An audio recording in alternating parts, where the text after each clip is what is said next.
Assalamualaikum warahmatullahi wabarakatuh. Halo semuanya, kembali lagi bersama kami dari kelompok 2 yang akan membahas mengenai statistika non-parametrik. Selanjutnya perkenalkan terlebih dahulu ya, anggota dari kelompok 2. Yang pertama ada Muhammad Hafiz Enriza dengan NPM tertera, yang kedua ada Muhammad Wildan Rafif dengan NPM tertera, dan yang ketiga ada Nadia Mila Syifa dengan NPM tertera, yaitu saya sendiri. Selanjutnya, langsung saja mengenai materi pertama, yaitu pengertian dari uji statistik non-parametrik yang akan dijelaskan oleh rekan kami, yaitu Muhammad Wildan Rafif. Kepada Wildan dipersilahkan. Terima kasih Saudara Nadia. Selanjutnya pengertian uji statistik non-parametrik ialah suatu uji statistik yang tidak memerlukan adanya asumsi-asumsi mengenai sebaran data populasi. Uji statistik ini disebut juga sebagai statistik bebas sebaran atau distribution free. Statistik non-parametrik tidak mensyaratkan bentuk sebaran parameter populasi berdistribusi normal. Itu saja. Selanjutnya silakan Saudara Hafiz. Terima kasih kepada Wildan. Selanjutnya kita lanjut ke materi 2, yaitu kapan uji statistik non-parametrik itu digunakan.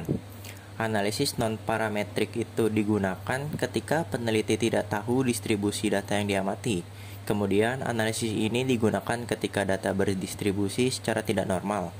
Analisis ini digunakan bukan hanya data dalam jumlah kecil saja, namun juga pada data berjumlah besar yang distribusinya tidak bisa dipastikan. Selain itu, uji ini bisa digunakan jika hipotesis yang nantinya diuji tidak untuk generalisasi parameter dari populasi data. Walaupun sebagai alternatif, namun analisis non-parametrik ini tidak dapat diaplikasikan ketika jenis datanya adalah kontinum. Maka dari itu, jika jenis data adalah kontinum, harus ditransformasikan dulu ke non-kontinum. Sekian materi dari saya. Materi selanjutnya akan dibawakan oleh Nadia Mila Syifa. Baik, selanjutnya saya akan menjelaskan mengenai contoh kasus dari uji statistik non-parametrik. Dapat dilihat pada layar teman-teman, di sini ada dua tabel, dengan tabel pertama yaitu kasus 1 dan tabel kedua dengan kasus 2. Dengan pertanyaan, apakah ada hubungan antara motivasi kerja pegawai dengan kinerjanya dari kasus berikut? Dapat kita lihat bahwa kasus kedua adalah 4 kali lebih besar dari kasus pertama.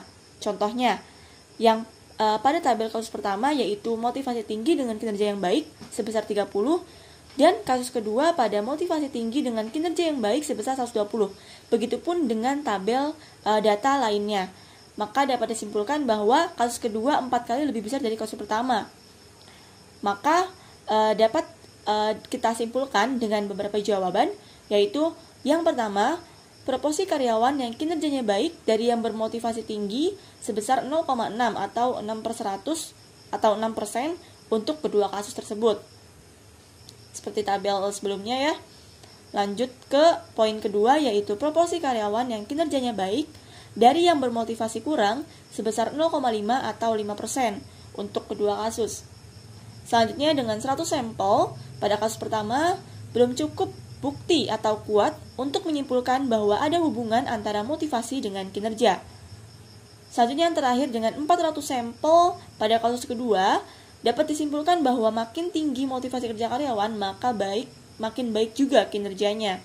Seperti itu. Maka dari itu, dari 3 submateri yang telah kami jelaskan sebelumnya, dimulai dari pengertian uji statistik non-parametrik, lalu kapan digunakannya, serta contoh kasus yang dapat diambil dari uji statistik non-parametrik, dapat ditarik kesimpulan bahwa uji statistik non-parametrik adalah sebuah metode statistik untuk menguji data yang distribusinya tidak normal, dengan mengabaikan semua asumsi dan digunakan pada data yang kecil ataupun data yang lebih besar dengan perhitungan yang lebih sederhana. Baik, selesai sudah penjelasan dari kami mengenai uji statistika non-parametrik. Mohon maaf jika masih banyak kekurangan, semoga bermanfaat. Wassalamualaikum warahmatullahi wabarakatuh.